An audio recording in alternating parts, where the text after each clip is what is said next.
Hey everybody, it's Kevin Ruta here with Digital Marketing Fastlane. Today I have a very special guest. Super excited to have Neel on here. We met up maybe a few months ago in the city for some drinks and some burgers. Super excited to have you in the podcast and really talk to you about something that I have a lot of experience in and you do as well. So for everybody listening, Neel is the CEO of MaidThis and also MaidThis franchise. Correct me if I'm wrong, you're the first US-based cleaning franchise that specializes in both Airbnb cleanings and also residential cleanings. Correct. Yeah, absolutely. And first of all, Kevin, awesome to be here.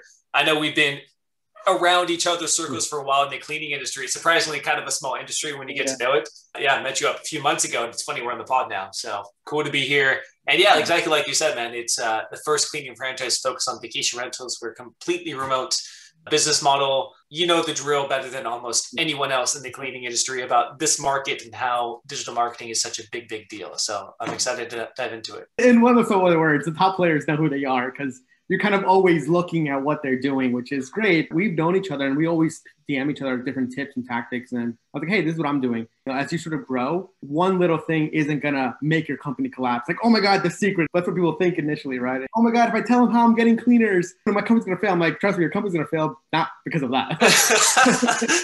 Some are like 100 on the list. The thing about the cleaning industry is it's not like this is stealth mission of like, what are you doing like a VC startup? Like it's cleaning. It's been around for thousands of years. If you have one tactic, that's not going to make or break your company. That's what I love about it too, right? It's a stable industry. It's been around forever. There's enough to be had. There's always cleaning. Let's talk a little bit about how you've been able to grow your company. Obviously, you scaled it to 7 figures. You're doing something that I've never done before too, which is the franchise model. With digital marketing and local services, it's a lot of local marketing tactics. So what are some of the tactics that you learned? And obviously, maybe give a little history about how you sort of transitioned from maybe what you were doing to this essentially local business owner. Me and you, we're kind of like more digital marketers now that have like a cleaning company. You obviously run Void Media. I don't know if people knew your humble beginnings with Maid Sailors, but for everyone listening, Kevin is a fantastic digital marketer and as that relates to local marketing, I can dive into. But first of all, I just want to mention that I think local services is such a hidden gem for people who know digital marketing. I worked in venture capital for about 4 or 5 years.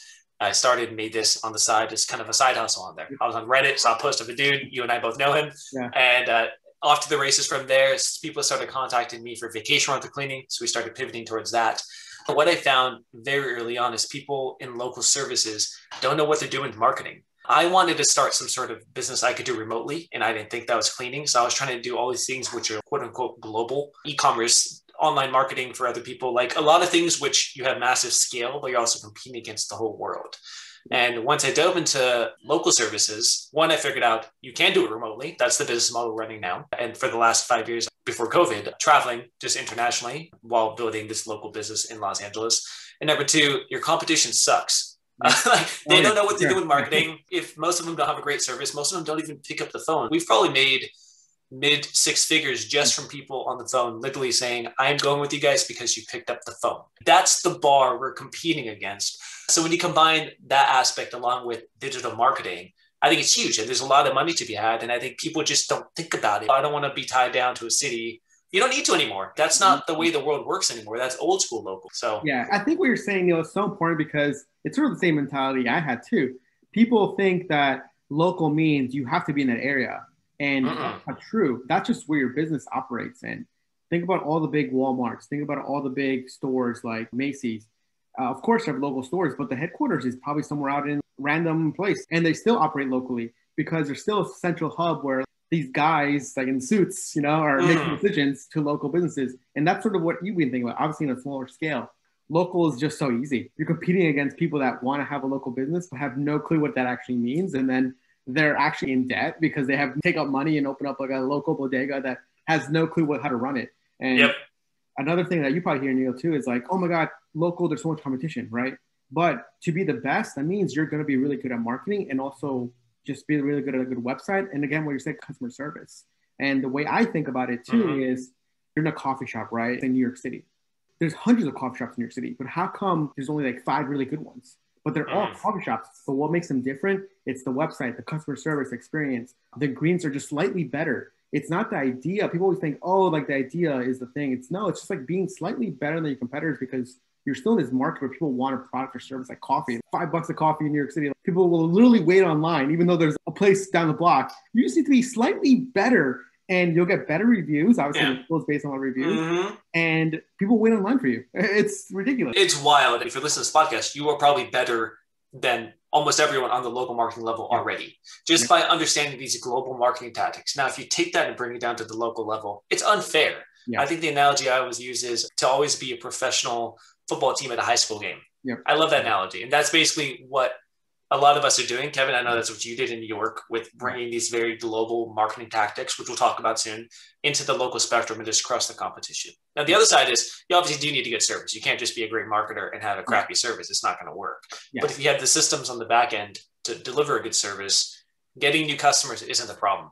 Let's say guys like me and you, yes, we do marketing, but we also are in the operations, at least the beginning, right? Making hiring, where I think a lot of times, this is where I see a lot of people just want to be pure marketers, where they don't want to touch operations. They don't want to touch hiring. You could do that, but obviously, it's not as lucrative and it's also not as fun. You can do a lot more. But that's just a distinction that sometimes people need to make. What type of, career do you want? Like, at least for us, we wanted to do this thing. And then, marketing was kind of one thing that we learned more. Like, oh, it's kind of cool, but the stuff is so important to grow the business. So Absolutely. Kevin, in terms of the tactics, basic stuff, and I think really it is per market. For example, I know, Kevin, you focus a lot on SEO. And SEO, I think, is king no matter where you are. If you're ranking on Google, that's top of funnel where people are looking. Now there's the Google Guarantee, local services. You could do some places AdWords is great. I think in big cities like you and I, probably not great unless you have a fantastic upsell funnel.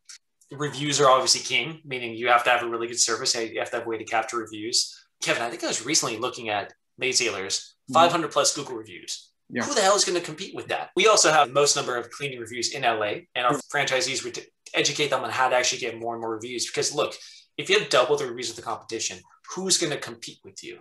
Right? You get all of the leads. They're coming in. You have a great funnel. You have a great system to keep the client. I get excited. You get excited because we both know the secret, which is local services. And it's fantastic for a lot of people who know marketing. When someone sees 500 reviews, and even for me, the way I think about it, someone thinking about starting a cleaning company is going to look at me and be like, wow, I can never compete. And then they won't start. That's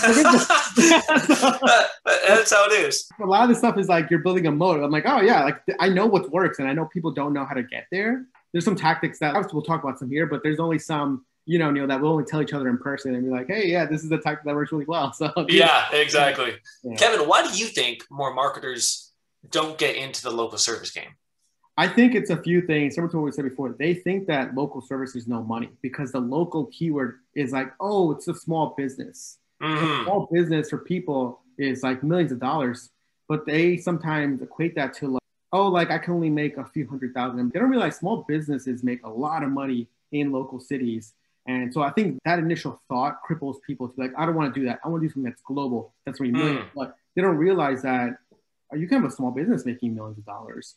People think that I need to be in that area, but I think that's not true. And I think for you sort of proven that model, and people look up to you a lot in these like cleaning companies. I see all the time, Neil, how do you do it? Like, how are you traveling? Like, like I literally see all the time. There's another guy, you probably know him, Shannon, maybe. Shannon, he's like a Long Island Maids guy. Okay, yep. Yeah. He also now travels the world and runs his cleaning company. So he reaches out to me too. So I think he's also in this new mindset of, oh, I actually don't need to be here to run this thing. Yeah. The reason I set it up was out of necessity. So it kind of fast-tracked going remote because I left my corporate job in DC 5-6 years ago, and I booked a flight to Colombia in South America, and I just kept going for 5 years. So because of that, I had to quickly build the systems in a way it could be remote. There's limitations with it as well, but I think I just trial by fire because I had to. And because of that, it made the systems very efficient, right? Like our team is across 6 different countries, calls route to South Africa. We have a team in Honduras. It's just, it's kind of a global operations team. Of course, cleaners are local. Yeah. I don't think people really think about too, or at least from my previous experiences, you really value like the sort of international workforce. Me too. Philippines, Honduras, Columbus. A lot of people that I work with are like, I can never work with someone in the Philippines because they have this weird prejudice against people that are not in America, right? And at least for me, I'm like, why? Like, it's cheaper. They get the job done. They listen to your tasks. Like, they don't clap back. Like, so we were able to sort of use these sort of external factors, like cheaper labor, for example, to grow the company even faster because we had more cash flow to invest. And be like, oh shit, this is working. Let me keep ramping up. I use people in the Philippines for answering our phone system. It's the same thing. Like, I don't know where you. I'm like, okay, sure, you pay them 3 times the price if you want. Yeah, it's arguably even better. For example, a lot of our cleaners in California operations, they are Hispanic.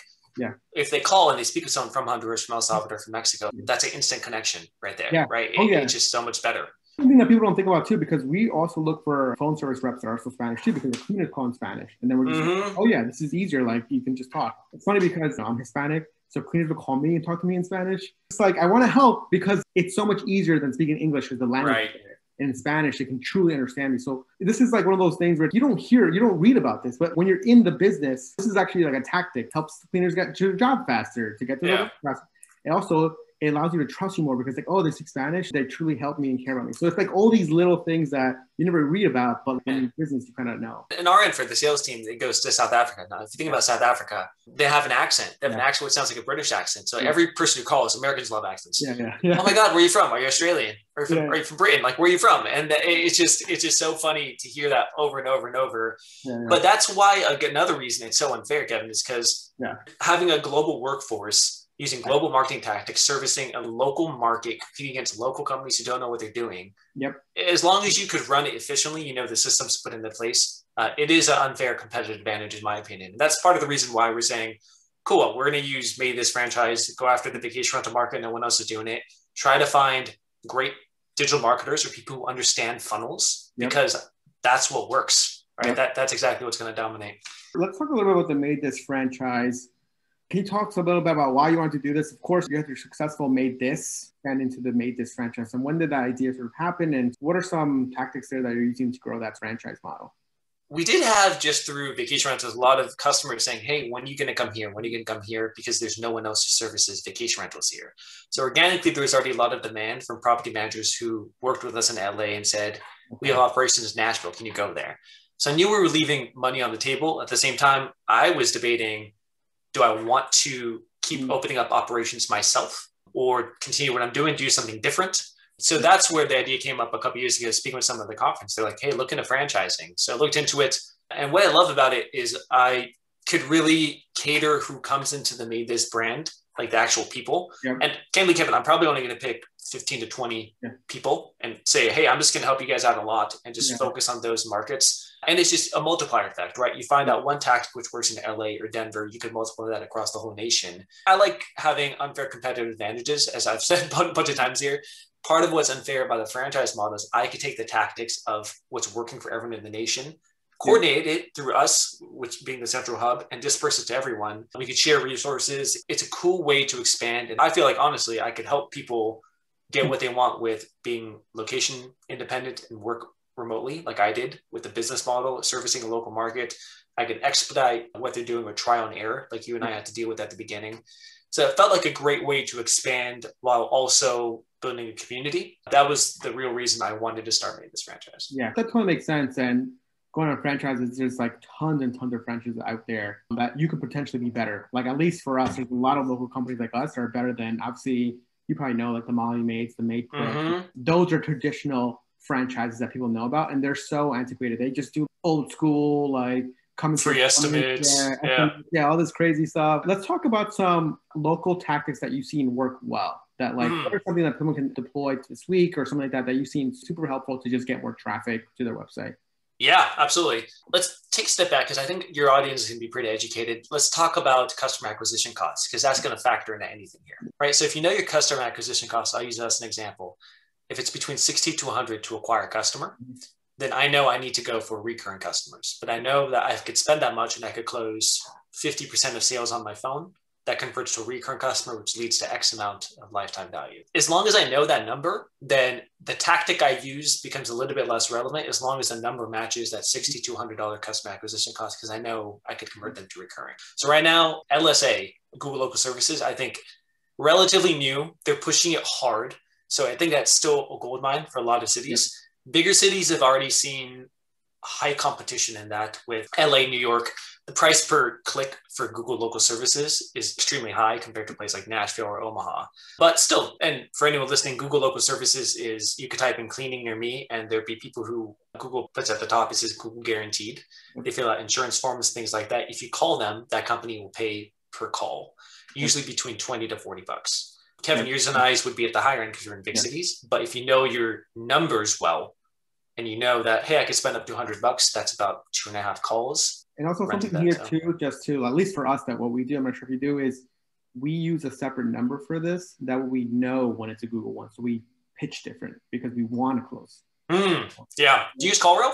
Yeah, something like that. So we're basically, you know, the number. That way we know, okay, who's calling from where. So then it's a different type of lead. So we know, okay, we know this is a $20 lead. We gotta pick this up. Exactly. Just get our money back at least. Yeah. I guess that's just us thinking about optimization and efficiency, right? So it's like, absolutely. Other people will just put their same number and be like, oh, I don't know how much. I'm like, you gotta think a little bit. Yeah. You track where they're coming from. Exactly. You gotta know the ROI. Can I get a question for you around SEO? Yeah. So back in the day, whoever was top in SEO killed it, right? Yeah. Now, if you look at Google at the top, you're gonna have LSA, you're gonna have Google AdWords, you're gonna have the Map Pack. Then you have organic. So it's like fourth tier. Yeah.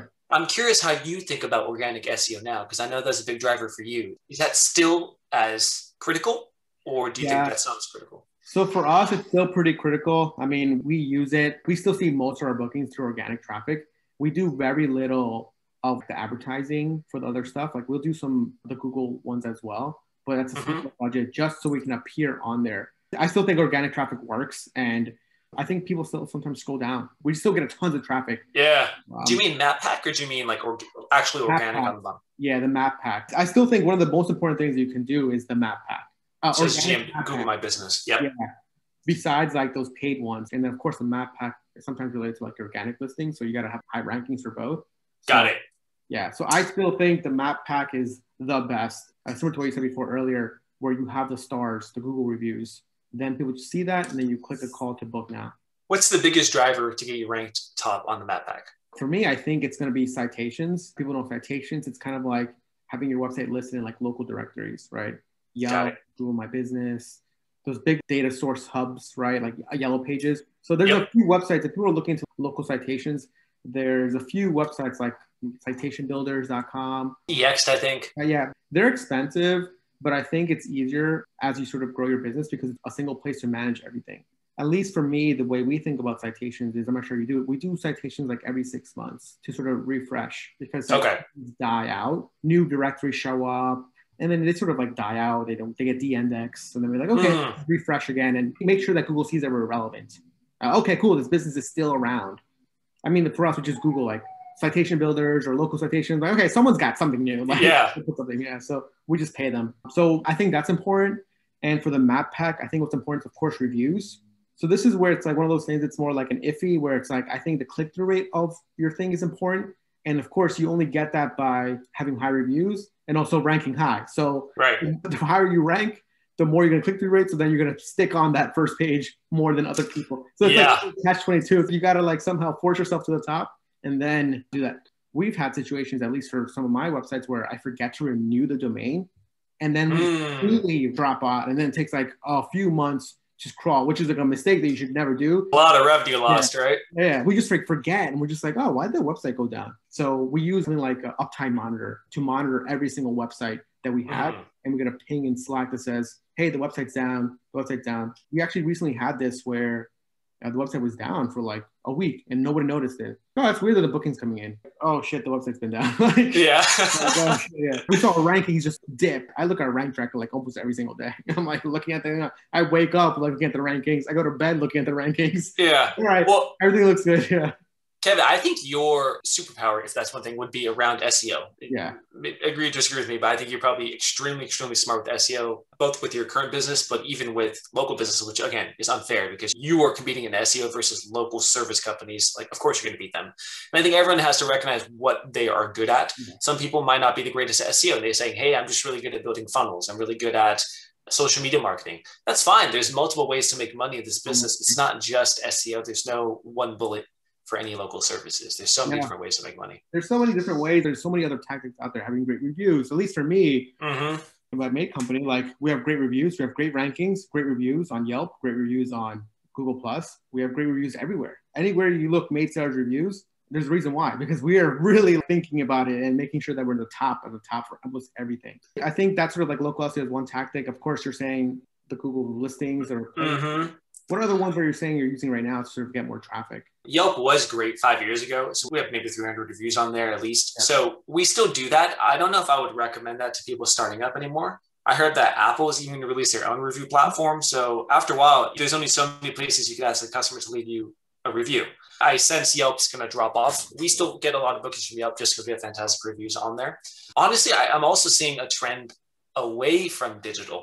I think just so many people think it's so easy and just got into digital that now if you do regular flyering of a neighborhood, regular outreach to property managers, cold outreach, like just things which are a little bit maybe not just inbound digital on Google. We are seeing good ROI from just that type of tactic. And again, at least with cleaning, I can speak to, it's not a one-time sale typically, unless it's like a move in, move out. If you get the customer, you get them on a recurring plan, you just build it up. And what I liked about, let's talk about reviews again. If you have double the reviews of the competition, that you have a stable business as long as nothing happens to you. That is how you have stability in your cash flows. Guaranteed, if you have double the Google reviews of the competition, you're ranked high, you're always going to get business. If you want a sustainable business, that's how you do it. Yeah, and also too, at a certain point, at least for us, you have a lot of recurring customers that sort of are going to book every month, and then you have a good cash flow. But I think what you're saying is so important too. At least in this cleaning industry, it's still a very personalized service. Someone goes to your home, so these like realtors, agents still want to know, hey, is this a real company that actually real people working for it? And I think that's why these tactics still work, because a lot of these real estate agents are kind of like older people, you know, they kind of like this hand-to-hand sort of interaction. That's why it works too. And even for us, it was a very weird thing where you could just book online and not talk to anybody. But that was the magic of what we did, which is like frictionless. And now it's becoming more common. But before it was weird, like similar to phone calls, all right, call me, but like, you can just do it online. The first time, call, but then eventually they're like, hey, by the way, you can book online. Like, oh, okay.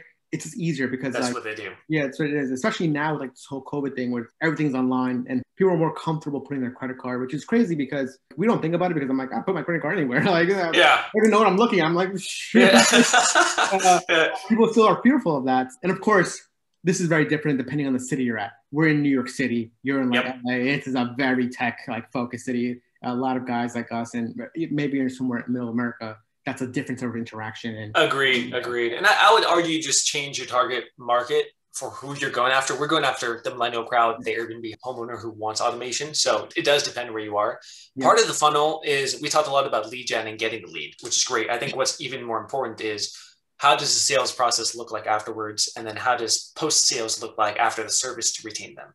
So one thing we've implemented recently, still testing out the numbers, but it's looking very promising, is called the Third Clean Free program. So if someone's listening to us, you have a cleaning company, feel free to steal it. It's working well for us. You sign up for a bi-weekly, weekly service, your third cleaning is free. We have our first cleaning is a much more deep cleaning. Second cleaning is a heavy discounted rate. Third cleaning is free. What this does is get the customer in the habit of getting a bi-weekly or weekly service. So if maybe they're thinking about monthly, they said, let me try out bi-weekly. Then they're like, oh, I got cleaning every 2 weeks. This is fantastic. I'm just going to keep this up, right? You're just building the habit for the customers and coming up with different tactics to do that's great. So that's what we focus on now. It's so funny you're saying that, because I think with cleaning, even for me, a lot of my friends are like, oh, I would never get a cleaning. I'm like, have you ever booked a cleaning? It's life-changing. I have a weekly cleaning, by the way. So I like cannot live without my cleaning. Well, I think what you're saying is so important. There's this weird mentality, I think. I can clean myself. I'm like, you can, but this is such a better thing to do, and it's more professionally done. And once you're in the habit of doing it, it's, at least for me, like I would do it like every 2 weeks. And I'm just like, oh, I kind of want every week. This thing gets dirty pretty quick. Like I don't want to. I love that tactic that you're doing, because I think for maid companies, you know, it's all about the recurring, getting these customers to cut, and like with the platforms that we use or whatever you use, like a lot of the credit cards already like input. So we just quickly book them and then them. But yeah, I really like that tactic. I don't know, what we do is we'll call people and I do one-time cleanings and just say, hey, did you like it? We kind of do the traditional upsell. Nothing crazy of like a special offer. Maybe talk about some tactics here. This is more like AOV sort of boosters, right? Average order value boosters. I think with cleaning, there's so many stuff that at least we do that increases average order value for us. Obviously, there's a basic clean, but then we also have cleaning. I think for maid sellers, we also introduced UV cleaning, which is like another $100. We also introduced like fridge cleaning, oven cleaning. I think a lot of people don't realize that cleaning is a very basic package, but you can add this all the stuff. And deep cleaning for us is probably one of our biggest things that people do. And that's an extra $100 on top of whatever you're doing. Yeah. So, Kevin, what's your average ticket value? so for us, probably like 180, 200. Okay, that's great. Yeah, it depends. Some businesses are very different. At least Mm-hmm. for us, we kind of try to force people to get a deep cleaning because they've been booked in like 3 or 4 weeks. Mm-hmm. It's probably a little bit dirtier, but obviously not everybody does it. Based off the average ticket value, this is something I was going through with franchise prospects and anyone who's questioning how much money you can make in the process. Yeah. Kevin, to make $1 million business, you need roughly 83,000 in revenue per month. So 83,000, and someone's booking 2 times a month, let's say 1.5 at your average ticket value of $180. You need 200 or 250 recurring customers. That's it. Like New York has a population of 15 million, right? It's just like, you only need 200 to have $1 million company. That's why when people say, hey, I'm worried about giving my tactics away, who cares? You just need 200 customers. That's it. And then you have $1 million business. Yeah, exactly. And that's why I think for these sort of service businesses that are really high ticket items, it's so great because you don't need that many customers. Yes, you can sell like e-commerce. You can sell a widget for $5, but that's not recurring. And then you need hundreds of these customers to make the product. So it's just a different type of business. And yes, e-commerce is a little bit more scalable, as in you can produce it in a factory, and service based like us, you kind of need more employees and your marginal costs and stuff like that. But it's just a different type of business. And I like local too. Almost all my business has been kind of local. My agency is a local agency kind of.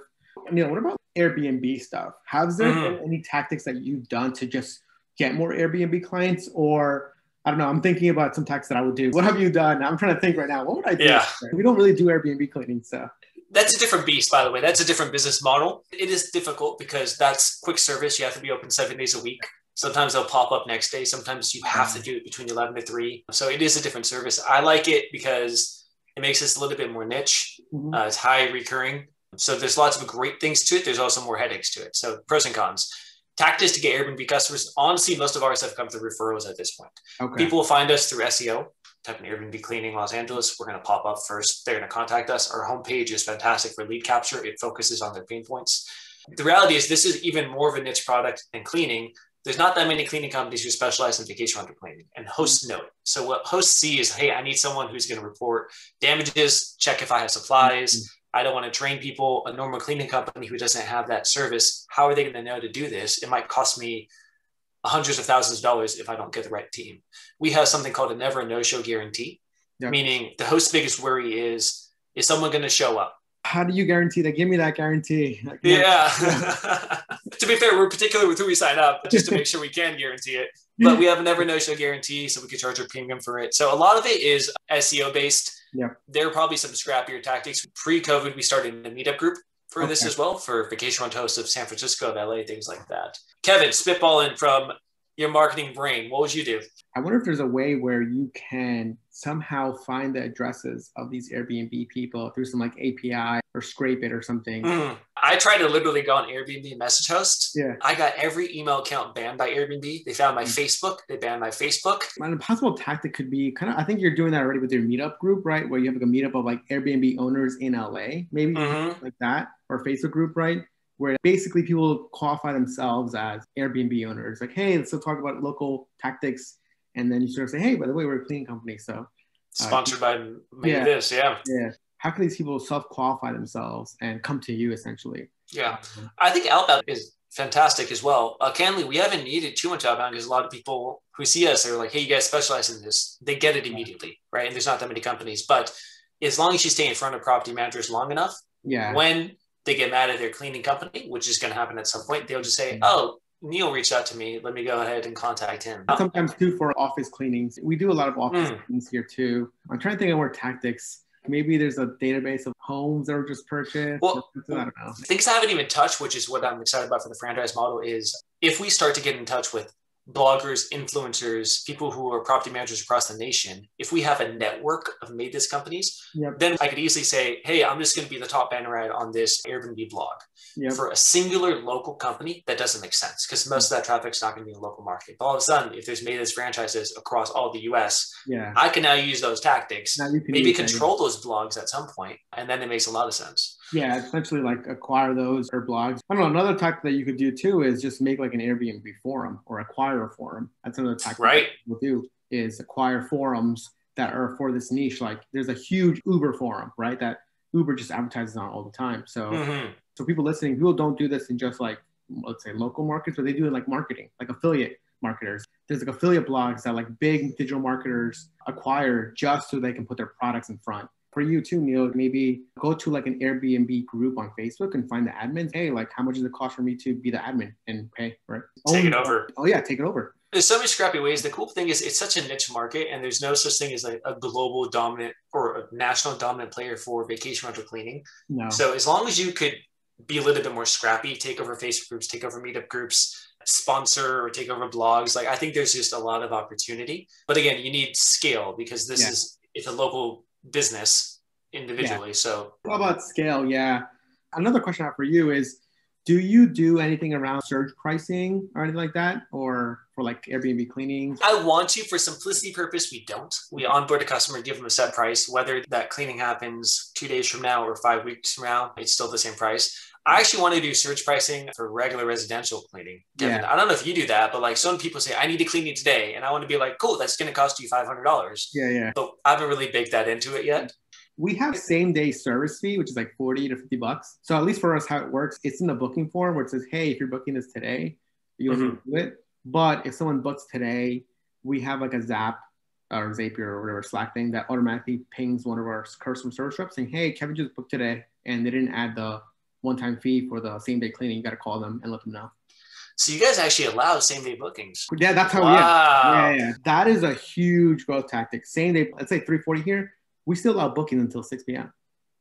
You're probably making a ton of money because people are up paying. I don't know. We turn down someone probably every single day who wants a booking for the same thing. We say, hey, it's going to cost you extra because you want it today, and we need to like find the staff. And you have the staff who can do it. That's huge.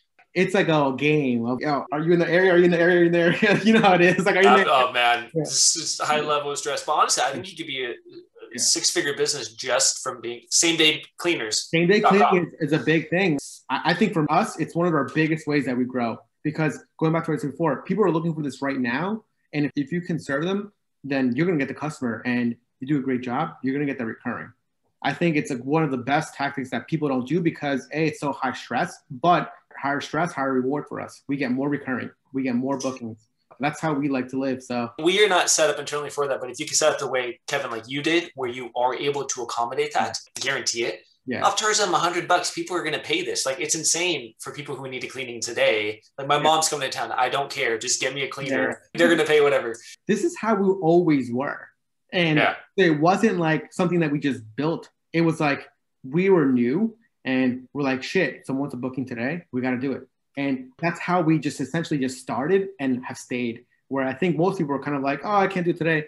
Doing the same day at a higher scale now seems very stressful for us. We were always stressed out, even when it was one day. The scrappiness is built into the culture. Before, we were doing same day cleanings, but never charging more. But then as we got bigger, we saw, oh shit, we can actually charge more. And we're like, let's try it. Oh yeah, this is working. Way more margin. Yeah. Meaning on the same business, but we're doing it so differently. But yet there's so many things we're doing that's so similar. And I think that's so great about any business. It's really about like yourself, the tactics, the way you're doing things, Neel, is because of like your background. My background is different than yours, but they all kind of intersect. The Venn diagram overlaps, but not fully. I call us kind of the new age cleaning companies, right? You could tell if someone's a new age cleaning company based off their website, based off the tactics, based off the booking form. Old school is franchising, meaning Molly Maids, You've Got Maids. These guys were built 20, 30 years ago. We could blow those guys, their tactics out of the water. And the thing is, like, those companies are making so much money. Oh my God. It's insane. Like, these guys have 200 franchisees. Molly Maids has like 800. I'm like, this is blowing my mind based off the level of service. Look, the quality of cleaning probably is fantastic, but the customer experience, in my opinion, is not the greatest. Not the greatest, yeah. It's crazy how big these companies are. It's crazy how big cleaning is, just like this field. Kevin, if you were going to get back into local services, what would you pick?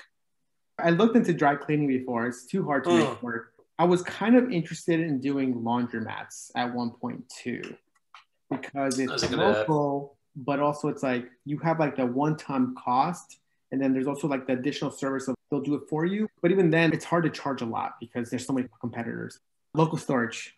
I think local storage is a big one that people are not doing, and it's something I'm actually looking a lot into. Is that dominated by big guys already, though? Public storage, all these guys? All the companies are public. Look at their public numbers. they make so much money. It's just storage. And that's the thing about it. It's really like a warehouse. There's no overhead besides the guy answering the door, and then you just install. Again, there's like the old school ones, which is like you need a guy to open up the dark locks for you. But the new age guys like us are like, okay, I can just use an app. I can automatically unlock. I can have a camera that you can pay an extra $1 to monitor your storage. Like, yeah, you see how like there's all this like things that you can do to optimize it, and really your upfront cost is obviously the space and then building it. And other than that, it's like it's a monthly rental. And most people kind of just leave their stuff in there forever and like, okay, cool, you're paying. Yeah. There's a service in LA for that because LA, it'd be tough to get storage. It's very expensive to buy it in the city. So pretty much what their offer is, within 24 hours, we will send someone to grab your stuff, bring it to the storage. Whenever you need it in 24 hours, we'll bring it back to you for a fee. Yeah. So they're just bringing it out to somewhere with lower cost for storage. But then for the people, they don't need to see this stuff every day. They have an app where they're going to call the people who are going to grab their stuff for them, and they pay a premium for that. Exactly. I would do that. That's fine. I hate going to storage, but I'm going to store stuff. And then storage here in New York, so for example, like right across from me, they're building a new storage place from like another one that owns one like 3 blocks away. Yeah, it's expensive, the price here. But like you said, what if you get storage an hour away in upstate New York, which is cheaper? And then you say, hey, if you need the stuff, don't worry, we'll come. Truck. Yeah, we'll come here. And it's like, oh yeah, that's even easier. And you pay a guy, what, $15 an hour to drive versus like $100 a square foot here in New York City. Right. You pay like 10 square foot. Yeah. I would do local storage, and it's something I've been looking at a lot, and pretty good returns. And you sort of, I was listening to some podcasts about it too, similar to like, you know, how we got clean. I'm like, oh, you're getting right. Yeah.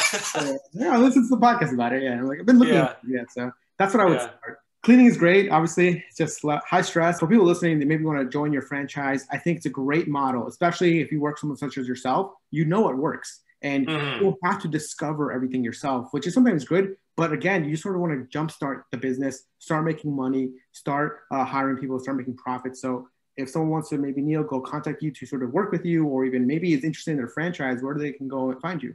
Yeah, absolutely. You'd go to MaidThis franchise, MaidThis franchise.com. You could just also go to my website, neelparekh.co. On there, contact me in any way and take a look. And look, I think, Kevin, you and I, when we started at the beginning of cleaning, we probably made so many damn mistakes, right? So many mistakes of things which now I'm like, if someone just told me the way to do this, I would have saved 2 years of timeline and just time collapsing that. How much revenue is that? How much growth is that? So I kind of now see the value of, in my opinion, joining a system, joining someone who can tell you how to actually set things up. And I think that's the huge value of what we're bringing with MaidThis franchise. And honestly, the perfect target market is someone who knows marketing. This is a marketing game. Yep. And as long as you have the service on the back end, you can make a lot of money.